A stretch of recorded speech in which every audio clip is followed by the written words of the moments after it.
All right, so it is my pleasure to welcome and introduce Audit This, breaking down bias in the cyber stack. And this will be a vital conversation on how systematic bias can affect everything from threat modeling to hiring and policy. This session will bring together leaders from government, industry, and defense to highlight the forces shaping our security posture. So we will, our featured speakers are Mr. Kaleeque Pierce and Ms. Jessica Hoffman. Please join me in welcoming them to their talk.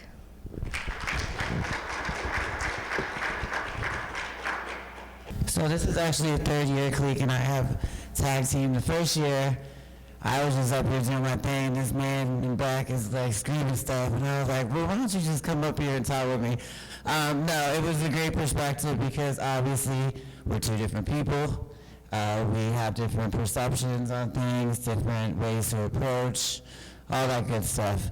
I'm sorry, this is like day 7 for me here. I'm a little dragging, but normally I'm like, So really excited. That first year we did about redlining and how that impacted access to technology for those residents who lived in those areas, and how that impacted the future of cyber as far as the diversity in our field.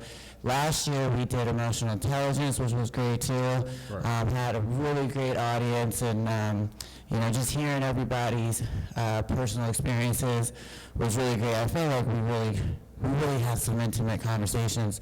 So this year, you know, we were talking about, this year we actually coordinated a little bit. Like, what can we do with this? How can we keep this going as far as the same, like, topic, right? Like, there's so many opportunities in cyber, right? And we just want to make sure the playing field is equal.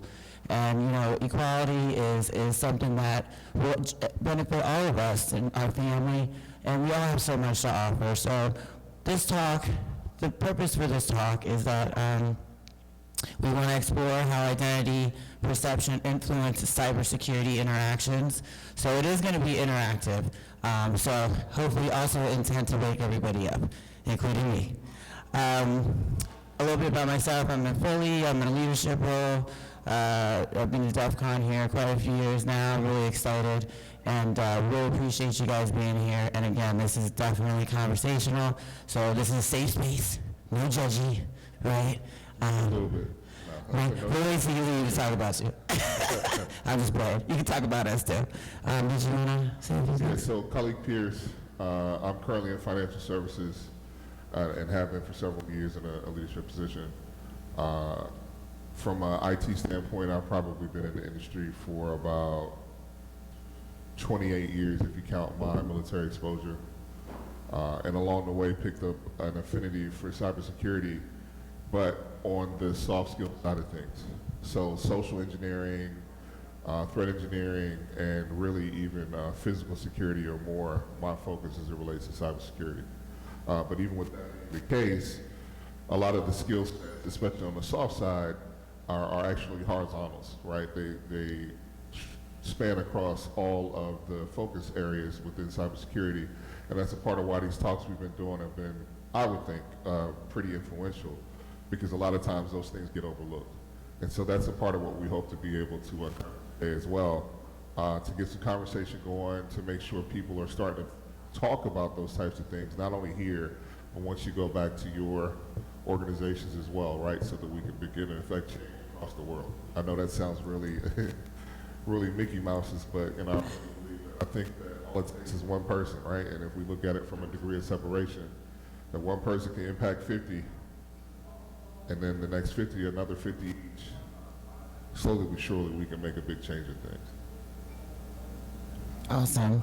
And thanks, Kaleeque. And just some ground rules, you know, respect each other. Like I said, this is a safe space, no judgy.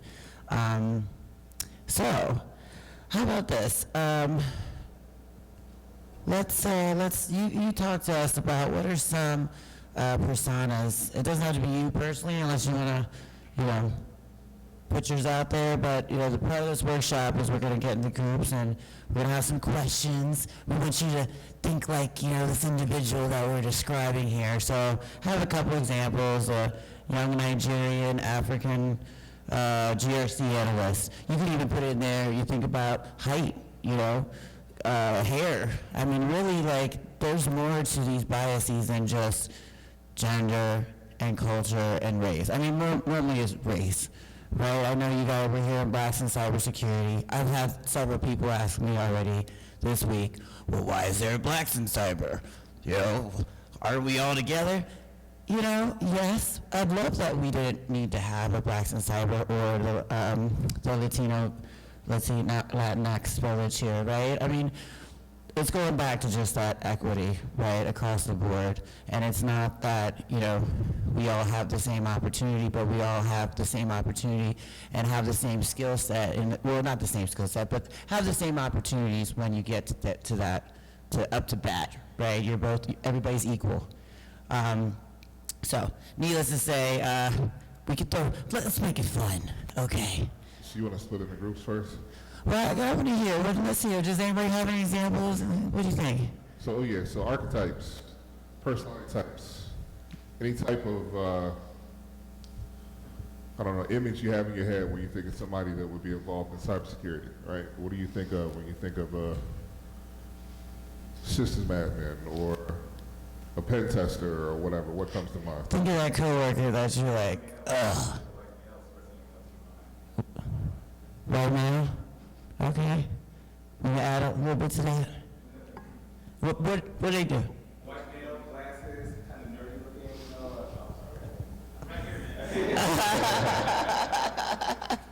Yeah, I mean, in terms of that's the first thing. Okay. I mean, you can walk around this conference and what you mostly see. Okay. There's so many conferences and shows and the same thing. But that's the first image that comes to mind. Okay. We'll say SOC analyst. White dude SOC analyst. I'm sorry. How about we say he's a SOC analyst? White dude SOC analyst. Or give a look, what position? Okay? That cool? All right. And my life ain't position. I know, but we want to get a little more specific here. Okay. Thank you. Somebody was saying something over here. Yeah, were you?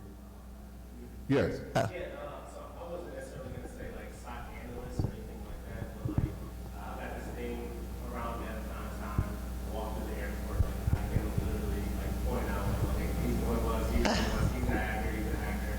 So I don't necessarily think we all have like a certain look when it comes to like cybersecurity or specifically for me, I'm a hacker, so like I look for other hackers, but I do think we have like a general like disposition of like we might look like we care about how we dress or like unshaven, not really clean cut, kind of like going against like the general perception of like a standard person who works in IT, kind of like dressing like not necessarily like rebel, but like showing their persona, like kind of like outwardly reflecting themselves. So like almost the antithesis to the old IBM image, right? A blue or black suit, tie, shirt. Exactly. Right. Exactly. So that's kind of how I look at like hacker in general. Like, I think it's kind of hard to say like, okay, this person has this position based on how they look. But going back to like the biases, you're saying like a SOC analyst that might be from like Nigeria. The first thing I would think is that they have at least like a master's. Okay, we keep jumping ahead. Okay, so, but no, that's good. But the reason I'm saying like, or that example, like black senior IT auditor assigned to a whole three-letter agency, Mexican-American woman, it's her first job in cyber, there's a language barrier. We're getting specific because when we break up in groups, there's some questions that we're gonna ask you to talk about. Like, how many of you guys work with people that are difficult? Okay. I'm probably one of them. I probably one of them too. I mean, how many of you have worked with people who there was language barriers or culture barriers, or they were out because, you know, it was the Chinese New Year, or they were fasting and you didn't really understand, and you're like, what do you mean you can't come to this team lunch? Everybody needs to be here. Or, you know, like, that's where we're kind of getting with this. Like, we all work with people that are different than us, and depending on your exposure, it's very like, I mean, I always learn new stuff. I mean, depending on your exposure, there's people that you work with that you don't fully understand where they're coming from because you're not them, but you're also not part of their culture potentially, or, you know, their age. I mean, I see a lot of ageism going on in our industry. I don't know about you guys. So that's, and I'm sorry if we didn't properly explain that. Again, my fault. But yeah, that's where we're going with this as far as the groups, because we want you to think about them, those folks, and then, you know, put yourself in their shoes kind of deal. That's how we're making this immersive experience. So does anybody have another example based on that? Like think maybe a CISO. No, I just want to say, I find that there are clothes that I only wear to like a dinner on. So, like this shirt, the way that you tie, like, there are people who see, got that, right? There are a lot of people who actually get that, where normally at work, I'm not going to wear this. It doesn't appeal to me. Fair. It's not just that stuff. It is the nerdy or hobbyist head of cybersecurity. Everyone out here has a passion for cybersecurity, what they do. Like, I don't know, part of that, I just want to talk to them for a year or why. Like, what? I'm very fine. Like, it is that. Welcome to DEF CON. People regularly have laptop people walking around for a year. Right. So I think that's kind of what cool is. That translation. Right, and also not have to worry about getting sold every 5 or 10 minutes, right? This is my very first DEF CON also. I'm trying to transition into the cybersecurity technology world. Okay. And I thought the complete opposite. You know, I've been to different business conferences, you know, across the nation. And for me, I thought, okay, business attire, shoes polished, all this whole 9 times. I got here.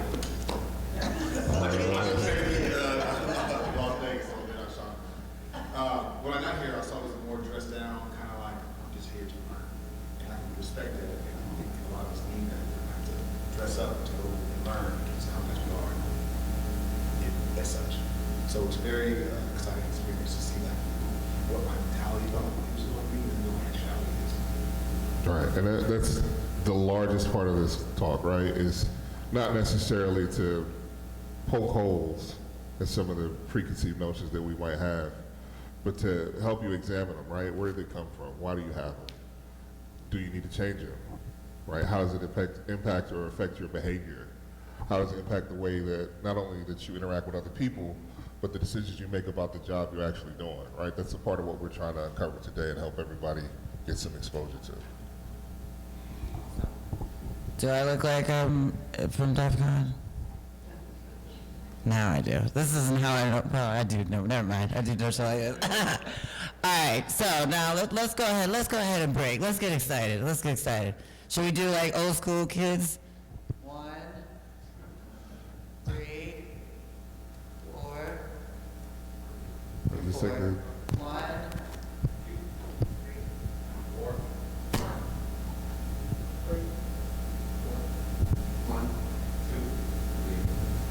Who want to play back there?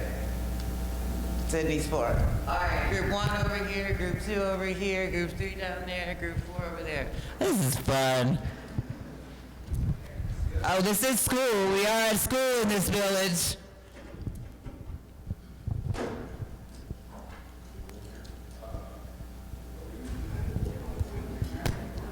All right, so.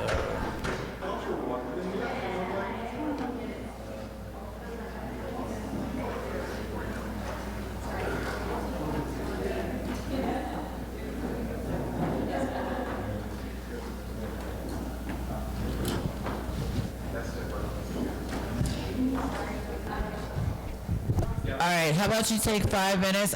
We want you guys to come, because y'all all doing the thing. So you come up with your own persona, and it can be whatever you want.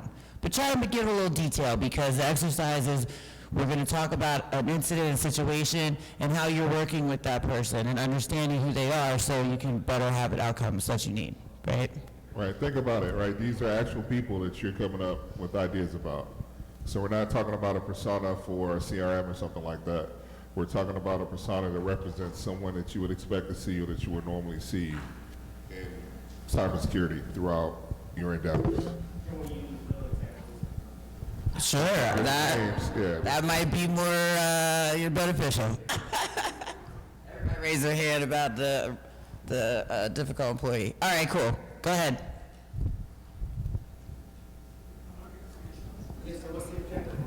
Yeah, you're gonna make up your own personas first. Yeah, each group, yep.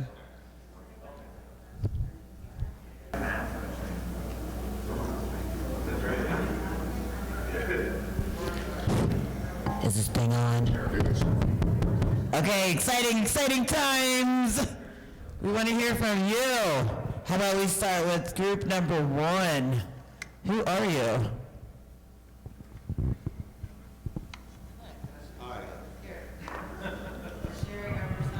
Okay, hi, my name's Gary. So the persona we kind of talked through was kind of cybersecurity project manager, and kind of what do we expect when we think of a project manager. You know, so a lot of the kind of qualities would be, you know, very punctual, all about time management, a strong communicator, having to be kind of socially flexible. So the same person that has to be kind of a servant leader to an engineer also needs to be able to get up in a VP's face and have a debate and stand their ground. You know, we think of women when we think of project managers, first of all, definitely bias coming in there. Another one that we would assume project managers are normally neurotypical, whereas then I think these days with more awareness, if you think of the typical engineer, you almost assume that they're not neurotypical, right? Everyone's is on a spectrum somewhere. There's the whole multitasking bias, that women are better at multitasking than men. We think that's gross, and it's a gross bias, but we wanted to call out that it was part of the conversation. There's also kind of this perception that the sexier, cooler technical work goes to men, and there's the pink coding of administrative tasks. That was kind of part of the conversation as well. We started, this woman is probably between short and medium height. She's very tough, dresses professionally, typically not very technical, more focused on business and financials. Very tough. Yeah, I mean, just has to be able to command a room, you know, drive tough conversations, and tough decisions. Is that what y'all think about it, or what do you guys think about that? There was not. Yes. I'm a project manager. And I'm kind of like a contrarian, so I hate that. I'm basically all the time. But the one thing that stuck out to me was, I'm Asian, and I think there's a bias sometimes. People think that we're a little more soft-spoken and quiet. So I think that's the one thing, that's the one box I didn't check. You didn't say, maybe Asian race. So, yeah, so there is that like little difference in there. But, you listed out all those things, and I checked every box. Do you think because of your culture and being Asian and ethnicity that you're soft-spoken, that was that like difficult for you to like become a project manager because you have to be more assertive and commander and administrator mentioned?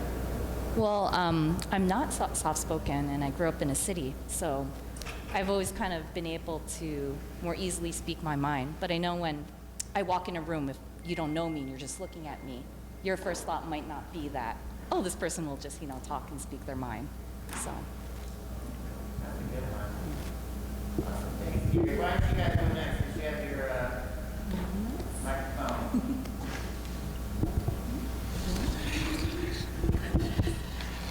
Okay, so we did an IT leader. It was based off of somebody I personally have interacted with. And he's white, older, 40s plus, male, of course, arrogant reputation. Well, is that reputation? Yeah. Yeah, arrogant reputation. Not helpful, short, vague. Not helpful. Not helpful. not helpful. Resistant to change. Not saying that, again, I know this is a talk on biases, but not saying that all IT leaders are like this. No, please. This is just the one that stuck out in my mind when they said IT leader, and I was like, oh, that's exactly who I think of. And it's bad that that's the one that sticks out in my mind. It's just that that's the way that he is. Of course, yeah. Listen, don't defend it. No judgment. Lean in. Yeah, lean into it. Yeah. What else? That's it? That was it. That's it. Are there any IT directors here? So, did you contribute to that? Not helpful? Yeah, so I told that what she describes is basically kind of the opposite of how I lead. And so I've always been very open-minded in terms of my leadership style and my leadership ability. So, and I accept anybody and everybody for what they bring to the table, right? So I don't put anybody in a particular category because of how they look, because of their ethnicity, because of their gender. I treat everybody equally and fairly. And I was a signal officer in the military, way back in the day. And so being trained in that way, you have to kind of, be as accepting of everybody in terms of, what they're bringing to the table. So that's, but I really liked what she went into, and so I was able to kind of bounce my style off of, what she had been exposed to. What would you say about your peers? Would you say that your peers share your same personality type, or that you're probably like the black sheep? What do you think? Well, that might have been on the. I gotta be a black sheep, man. Yeah, I would say that most of my peers are similar to me. I think that's why we probably make a really good kind of leadership team, if you will. And there's always kind of one that's a little off, in any leadership team. But for the most part, we all share similar values and ideas. So I think that's what makes the leadership team itself really effective. All right. Next. Okay, so I think our person was in ISSO. That's the term, right? I don't know what that is, but I've been told, because I don't know industry too well, but it's an ISSO, so sort of a manager, good at speaking to people, not on the spectrum so much, because they're good at talking to people. And what else did we say? Oh, they went to a good college, higher education, so some higher education. We had a bunch of good colleges, good computer science colleges. What else did we say? Oh, they dress business casual at work. We didn't say this, but I think we were talking male, right? And we said probably not black, because there's not too many black people in that position or that we've seen. And let's see, what else did we say? I forgot. Oh, yeah. So basically good at organization. So being a manager, there's lots of deadlines, lots of different things that they have to keep track of. And they're good at checking boxes. You know what I'm saying? Like, here's what we need to get done. You have to check You have to do it. Oh, my gosh. Who is this guy? I said that word, checking boxes. I don't know if you disagree. I agree with everything that we said as well. I also think like the coordinating between the different groups, because you have the people in upper management that might be a little bit more business and like the framework, then this framework minded, but then you also have your technical people that have to actually do all these things in a set amount of time. So like good at coordinating and good at working with different people and personalities. I think personalities are a big one when you're on like a large team. Yeah, but I think that's it for, I think I covered most of it. Are there any ISSOs here? The Information System Security Officer? I used to be one too, and it was more than checking boxes. Okay, you ain't wrong though. Educated, I think. There was some valid points there. What do you think? You think so? For sure. Well, we black though. It's like awesome. Yeah, here. Thank you. So our persona is a DevSecOps developer.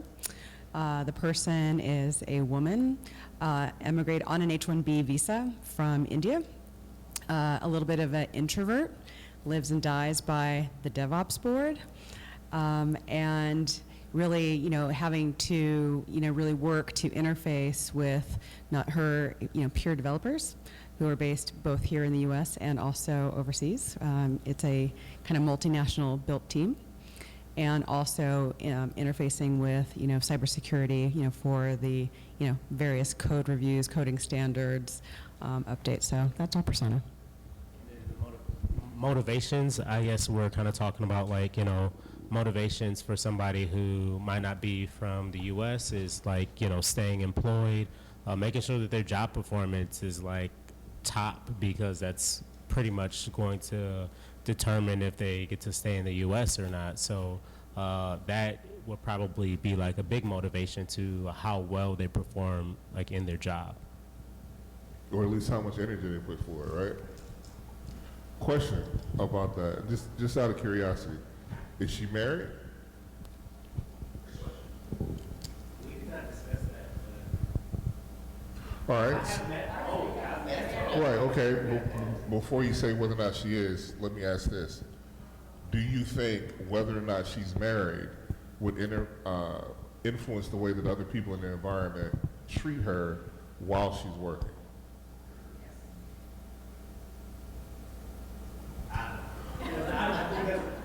So I've seen it, and so I wouldn't say so. I think that type of, or that archetype is typically just on top of the business, and so sometimes that doesn't even come up, you know. What about the rest of, oh, please. I was going to like flip it and say, do you think it would change how she interacts? Would her marriage status change how she interacts with her coworkers and the rest of the business versus how they interact with her? What about the rest of the room? Did you catch the question? I think it would. I think someone's marriage status, you married or working girlfriend, it's an unknown company, it definitely changes the type of two that you bring to the table, like if she's on vacation, just for the fact that it's human nature, like you're attracted to woman leadership, and I'm loyal, I'm trying to smooth my way into it. It's human nature about how you treat each other. And not only in the tech industry, my basic knowledge happens all the time. Some leadership, power, we're all trying to get at that sometimes. Whether we're or not, it doesn't really matter. Just human nature. Also, to say, I wouldn't touch it because it's like after me too, and I already feel like I'm walking around with target on my back, and I'm about to get another target on my back. And I also talked about the bias of, oh, she can travel, she can work late, she can, you know, whether or not you're married or have kids, right, definitely influences like how that comes about. Like, oh, she's not married, so she can put her on that 2-week deployment to install something. Yes. Or with H-1B status, the pay scale is going to change. And so considering the entire engagement, right, or the arrangement of that type of setup, not just for that individual, right? You know, people that are moving into that space have a tendency to expect it, but what about other people's expectations? Right, because that's really what we're trying to get at. That's really what we're trying to talk about and expose.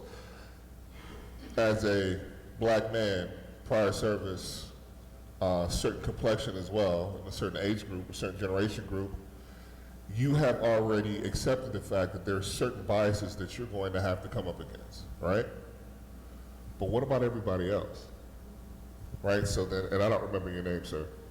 Gary, just for a second, just out of curiosity, do you have any thoughts about some of the biases or some of the obstacles that this man in the back might encounter just because of what you see? I mean, what would be my impressions? Or No, not from you, right? Because we don't want to do that. But just what type of things in society do you think he would come up against? Male, yeah, what? male, race, military, Right. dreads. Yeah, I mean, there's that cultural aspect to it. I mean, like walking down the street doesn't scream, you know, highly capable, IT professional, highly capable IT leader. But that's what's kind of baked into people's thought processes. Right. And I mean, do people think about kind of family and what kind of, you know, what our image in the street, not just yours, but like projects in terms of like, you know, I don't know if you're married or have children, you're not giving dad vibes, right? So that may change how other people kind of approach or interact with you, or what's the first thing they want to say to you. Whereas my husband's a teacher, and we have some nephews in high school, and goes to football games, lots of dad vibes. It's all very, very like dads like sports, and that's just kind of like the default culture that's there. So certainly, you would be unusual in that environment.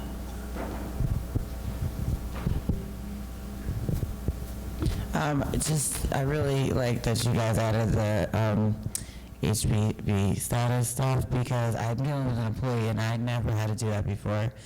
And, you know, there's all these reports in the news of these companies promising that they'll sponsor them and then fire them and pay them pennies. And so I'm dealing with this young lady who's very capable, but she has serious anxiety all the time.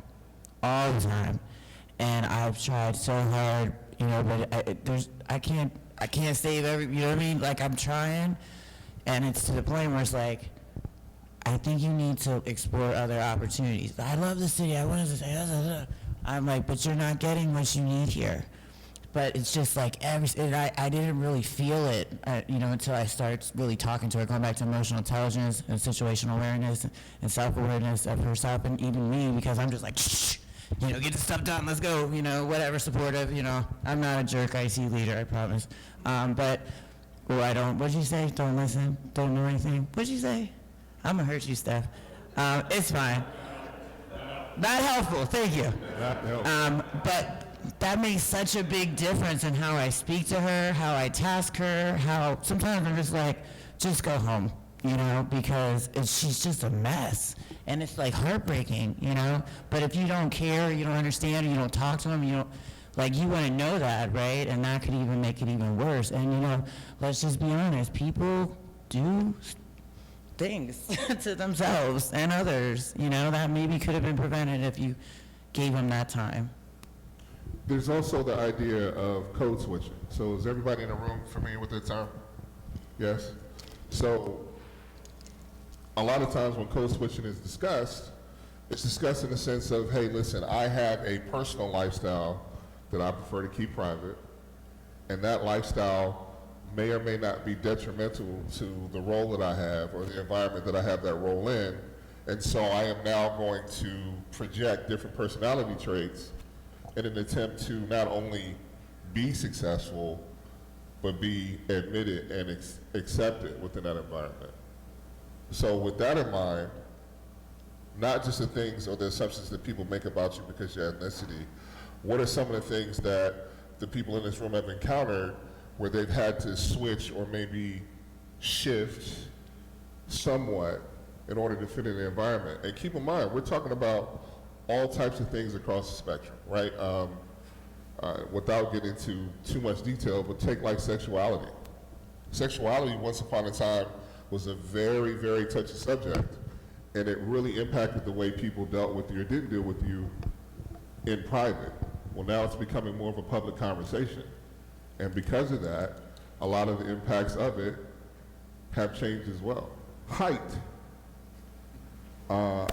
I'm a 6'5", almost 300-pound black man with wider shoulders, right? This hat is not just to catch people's attention. It is very disarming. It's very hard to be intimidated by a man that's walking around in a Asian style, I forgot what they call her, in the Asian style hat, I'll leave it at that, right? Right. With people associated with Raiden from Mortal Kombat, right? Like the ninjas, you know, all types of things. But the point is, it was done purposely.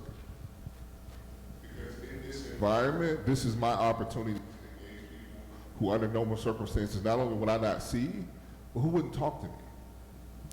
Wow, that's deep. So what about you? What are some of the things that you do to try to fit in or to be accepted in the workplace? I think sometimes, like, talking about certain interests, like, I know, like, K-drama is something a lot of people are into, so I will try to find something that a lot of people are interested in and kind of just, like, disarm them based on, like, oh, we watch this show, we have that in common.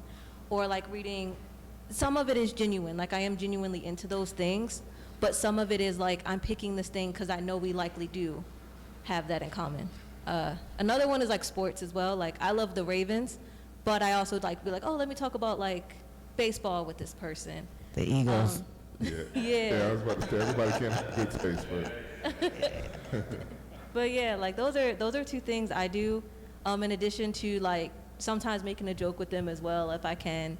But I also think like if I show my genuine personality, it's like allows me to actually have a connection with the person. So at first I felt the need to like check the boxes that I relate to them, but as I find more in my career, it's like just be yourself. Like, for real, that's the best way to connect with someone. Anybody else? I'm really curious about because I've seen you. I can't miss you. This causes All right. problems. All right. Well, no, So, yes, obviously, I won't talk directly about my role, but being here in DEF CON, and I hate to appropriate the phrase, but there is a bit of code switching, right? Like, I got to be more in the hacker element. I got to hang out with the people that I've been with doing this stuff for the last 20, 30 years.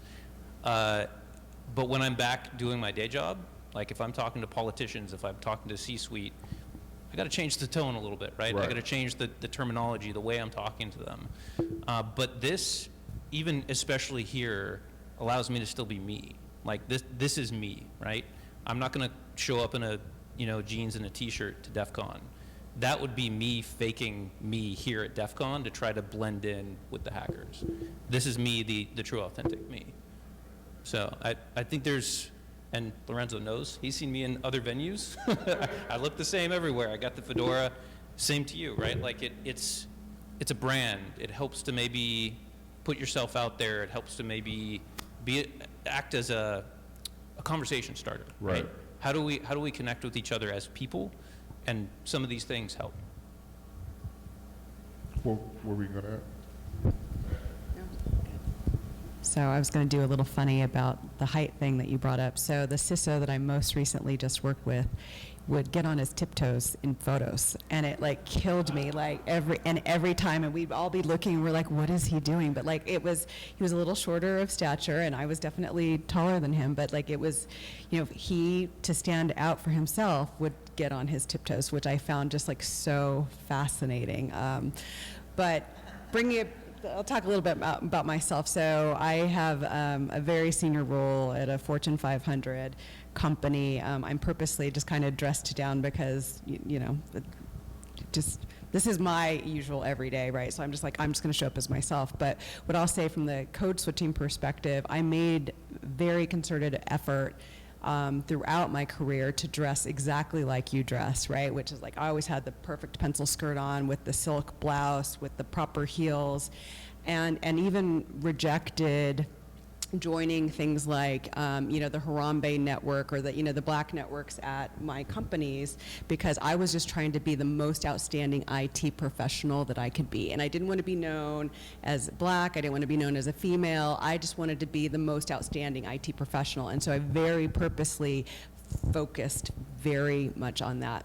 I will say only in the last maybe 5 years have I become, as I've gone up the ranks too, and I realize that people are now looking at me, that I recognize that, like, okay, now I need to now show up for everybody who's coming after me, and so have been more engaged, involved in like that mentorship, leadership, and joining those communities. So I would say I've always been myself, like I've always been who I am. I don't think I, changed my personality, but like how I showed up like at work, as far as like dress, as far as my technical skills, that was just so important to me to have that excellence. And then only in I would say the last 5 years has that like relaxed a little bit, and where I'm able to just be more fully myself at work. So yeah. It's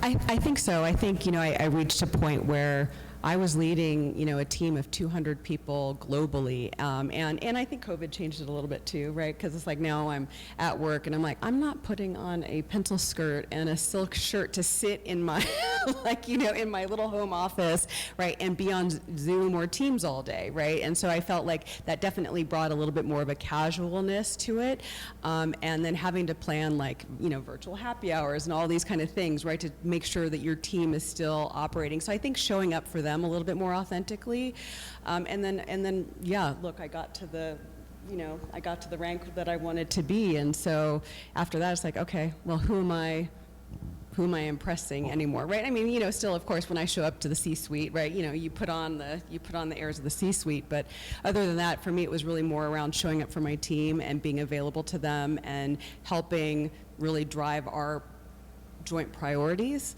and making sure that we deliver it for the organization. Yeah.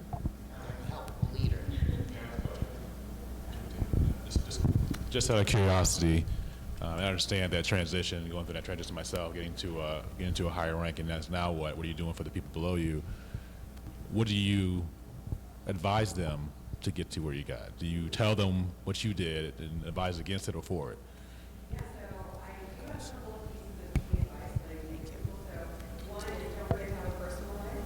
I think that we can get very, very focused, and I did this myself, and it took me a long time to actually prioritize my own personal life. And so I tell young people that if you want to have a family, if you want to be married, if you want to do those things, you've got to put focus and effort into those things too, and don't forget to do that, right? You don't want to wake up and, suddenly you're 40 or 45 and you're like, oh, I forgot to have kids, right? It's like, like, you got to remember to do that. So I encourage them to be like, hey, look, work is important, and no one can remember you. So you did for your 4,500 company or your startup or whatever, like, in that time.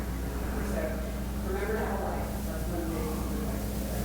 Number two is be excellent at your craft, right? Like, I do feel that that's really important. So whether, you're a database specialist or you're a cybersecurity pen tester, really focus on the excellence at your craft. But then I would also say let's be open to new ideas and new things, right? I mean, AI is changing all of us, right? Like, I didn't have ChatGPT writing my emails 2 years ago. Wait, guess what? Now I start a lot of my emails with ChatGPT or Copilot or whichever flavor of AI we're all running in the organization. So I would say be open to learning, and then honestly, just be open to feedback. I think those are big three pieces of advice. Don't forget to have a life, be open to feedback, and the rest of it. Excellent, excellent. Really good question, and a lot of actually really amazing comments as well. Code switching is an unfortunate reality for Black, melanated, African, however we want to label ourselves these days, people. We've been conditioned to code switch because we were integrated into a society that wasn't fully accepting of who we are, and so that code switch mentality had to be done by everybody because we wanted to quote unquote fit in, right?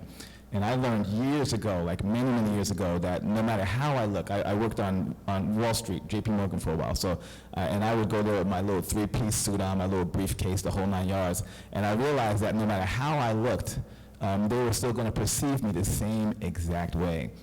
And so I got to the point where I learned that code switching is just the opposite of what we all should be: authentic, truly authentic. So now I'm truly authentic. I'm authentically who I am and who I want to be, and I don't care about how anybody feels about it, because this is me, this is who I am. And real recognizes real. So when you're authentic, you draw the right people to yourself because you are being who you are, and people respect that highly. And so that's what so code switching is something that we should never do. Always be who you are. Embrace your 6'5", wide shoulders, 300-pound whatever-ness. You shouldn't have to do anything to make yourself feel accepted. This is my opinion. Accepted in any particular situation or environment. Just be who you are unapologetically. Right. And that's a great point. And Jess, if you don't mind, I'm going to spend just a second pontificate on that. Like, for example, where you started, and I don't want to go too far into it because I don't want this to be some type of Black history thing, right? But once upon a time, Black parents were told and advised to make sure their children smiled, because when they didn't, it made people of other groups uncomfortable. Well, that has transitioned into now a lot of folks who look like me. When it's the other folks that look like me not smiling, the reflex is to say, hey, smile, what's going on? For people outside of the culture, there doesn't seem to be anything wrong with that. It seems natural. Hey, smile, you're happy, be free. But a smile doesn't represent the same thing to everyone, right? Even what you mentioned about getting to a place where you felt necessary or felt it necessary to be your authentic self. Some people are not in a place where they can afford that luxury. So then what? Some people's circumstances are dire enough that they do almost have to wear a facade, a uniform, a mask. Then what, right? It's not just because for me, some of the people in the room tell some stories that I hope wouldn't be caught on camera. But I'm probably more comfortable than I should be. But I also acknowledge the fact that comes with a lot of maturity. That is the compilation of a great deal of not just experience, but also thoughts and ideas about that experience. And so that's why it's important not just to talk about those types of things so that we can defend them or exile them, but so that we can understand the experiences that the people around us are having. So, for example, at this point in my career, when I see a leader dressed a certain way, I don't make assumptions anymore, because I remember what it was like to make the changes and then get tired of the changes. And then not only get tired of the changes, but then to recognize all the people that I wasn't serving because of the changes I made. To be a man and not just recognize that, okay, this person identifies as a woman, so let me give them a certain amount of free space, but to also understand that this person who identifies as a woman is going to have challenges and concerns and fears that I will never have. And so not to dismiss them because they're different, but to understand them, not necessarily to hover or to give too much attention to it or shine a light on it, but to give that person the space to be who and what they are. And in our industry, that doesn't happen as much as it does in some of the other places. You got a point? Oh, okay. So that's a big part of what we're trying to discuss today and to get through, right? When you think about a CISO, everybody in the room had an image.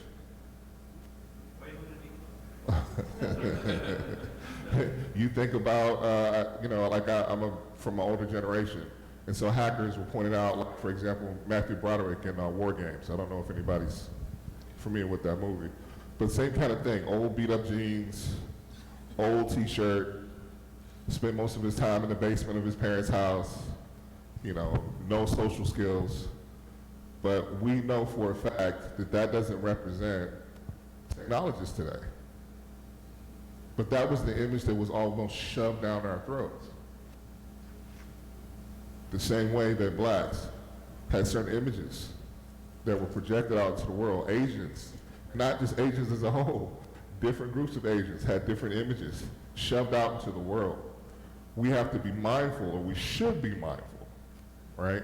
Because we're never going to have a perfect world. It sounds great, but we're still human, right? We're still imperfect. That things will always be imperfect. But we should strive to want to make sure that as we are protective and growing and evolving in ourselves, that we're making room for other people to do the same. And when we're doing that in a professional environment, that includes including those people. That's what inclusion should be. Not necessarily pushing someone else aside to provide an opportunity for someone else who wouldn't have had it, but creating equal opportunities for everyone to have a shot. Now, what you do with the opportunity is up to you. If you choose to be authentic with your opportunity, or if you choose to claim like music, you don't. If you choose to dress it up or to dress it down. If you choose to be more vocal or less vocal. If you choose to be helpful or not helpful. Right? We want to make sure that we're making room, that we're creating space for others to do whatever it is that's necessary for them to exist in that environment. Yeah, and I'm going to switch it up a second. Go ahead.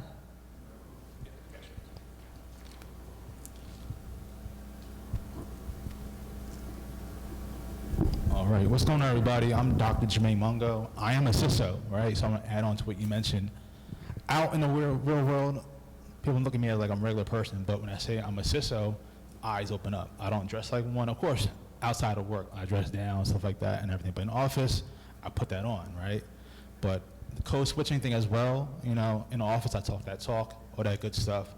You know, I help people out all that stuff, leadership, all that great stuff. But you see me outside of work, they don't recognize me at all because I dress how I dress, whatever. But I'm saying is like, be true to yourself, know how to talk to people, whether in office or not, but you don't have to fit that mold. I'm one of the cool ones. I'm probably one of the coolest CISOs you ever meet. He always says that. So, yeah.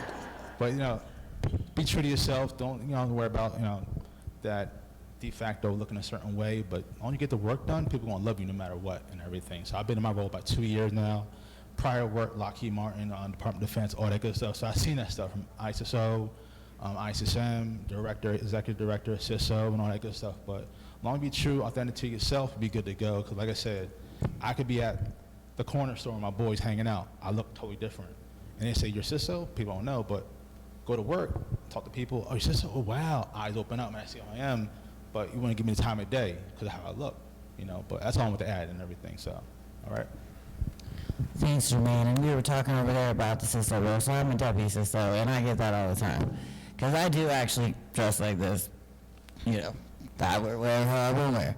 But I was just thinking, though, switch it up, like, it doesn't benefit anybody to put folks in boxes or not take the time to understand, especially in our industry, that little pesky thing, social engineering, right? Or the salespeople who are chasing me through the hallway, literally trying to sell me some shit I don't want. Like, if you ignore me or you write me off like, oh, she's not in leadership, she wanna, you could lose a sale. Or, we might be, so you said about DEF CON, you get on a plane, you look around, who's going DEF CON, you can tell, people got their DEF CON gears on, right? Or they got their backpack that looks like it weighs 50 pounds with all their shit, man, right? So there's some people that stick out, but there's some people that don't. I mean, when I got on a plane over here, I had on some comfy pants, big pants. I was looking cute. I was like cute like her. Little flowy thing. I didn't look like I was coming to DEF CON.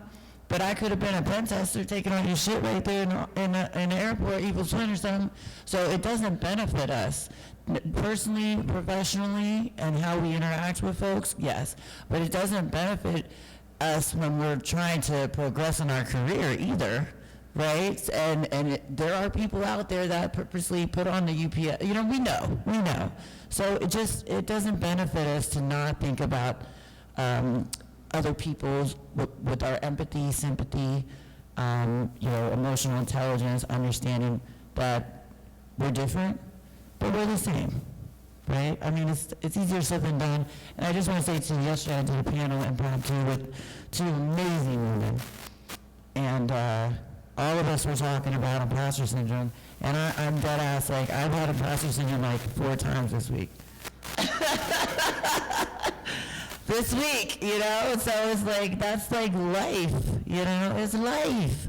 And I'm learning from it, I'm learning from it. Like I said, I learned from the young lady who was having issues with her visa. I have so much sympathy now. I really, really do.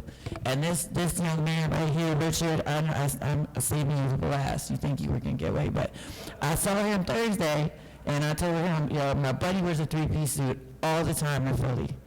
And his nickname is 3-piece. That's his name. That's his nickname. Every day, every time I see him, you know what he wore at DEF CON?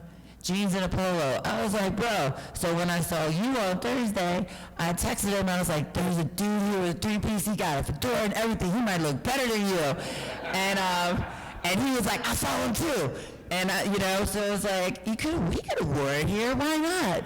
Why not? Own it. That's who you are. And I love that I love what you said, man. Like, would I have thought you were in leadership? Honestly, I thought you was a hacker for real. I really did.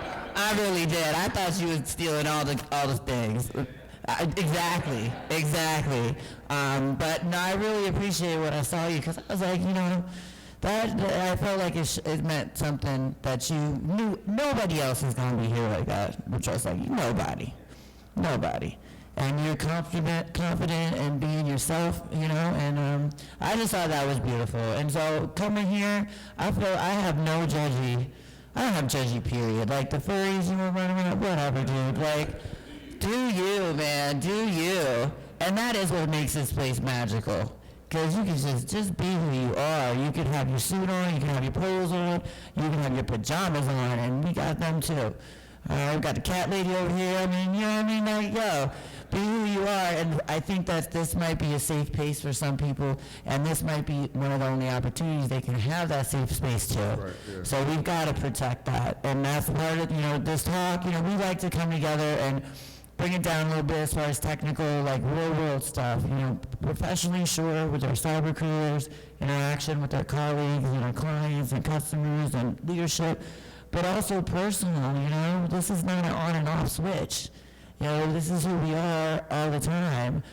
So, Kaleeque and I we really like these, we really like these conversations and appreciate y'all being raw and real with us. Because, take whatever little tidbits you got, take it back, and hopefully, that can help you in situations when you're dealing with individuals who are different than you, or take the time to get to know them. And that's number one with leadership, period. Like that, we're not going to build a relationship if I don't ask you questions. You don't gotta tell me your blood type and ask to go to the bathroom. I don't want to know all the details. You know what I mean? But where you from? Where'd you go to college? And that goes both ways. Leadership, colleagues, again, customers, clients, all those things, in a genuine way.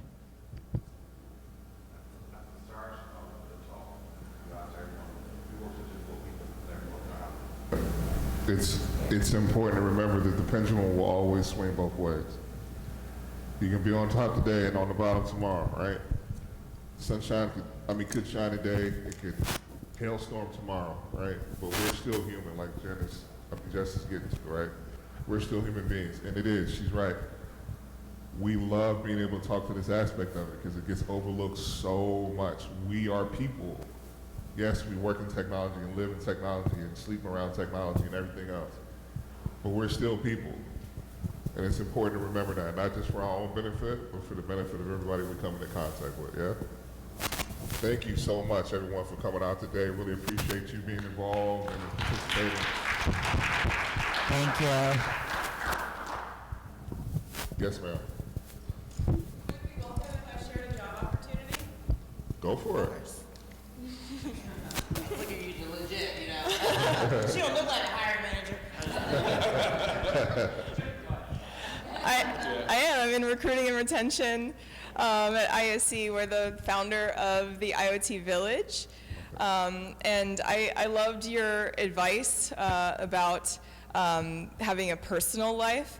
When people ask me what our culture is like, that is something that I say is that we're able to have successful personal lives in addition to moving forward professionally as well. We have a really good work-life balance. Every time we send out those surveys and ask questions and stuff like that, no matter what's going on, it always comes back with, we have a wonderful work-life balance. So it's a really great place to work, and I'm not just saying that because I'm the recruiter. I actually don't make commission because I'm an internal recruiter, so. So we have an opening right now. It's a remote opportunity. All of our positions, unless they have some weird reason to come into the office, are 100% remote. And it is a senior security analyst, essentially an ethical hacker, mostly of web applications. So we're a cybersecurity consulting firm. Our clients hire us to hack into their web apps, networks, cloud, mobile apps, sometimes IoT devices. And we're looking for someone with about 6+ years of experience. It's paying $115 to $165. And like I said, 100% remote, flexible schedule. We also offer unlimited vacation. So if you want to know more about that, yeah, exactly. Are you viewing this weekend by chance at all, or no? Will you be interviewing this weekend, or? I'm sorry, what was the question? Will you be interviewing this weekend, or just taking CVs? Yeah, usually at DEF CON I'll have like some casual conversations, get contact information, and then once the craziness of DEF CON is done, we'll have like a more detailed conversation. All right, folks. If you're interested, one of your best opportunities to be seen no matter what. All right, so come see me at the IoT Village if you're interested. Caroline.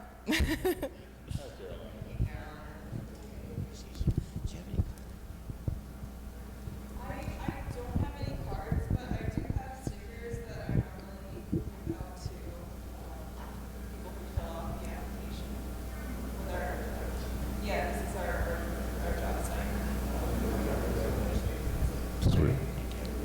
Yeah, we're at time, folks. So again, thank you so much for coming. Thank you for participating. Nice job.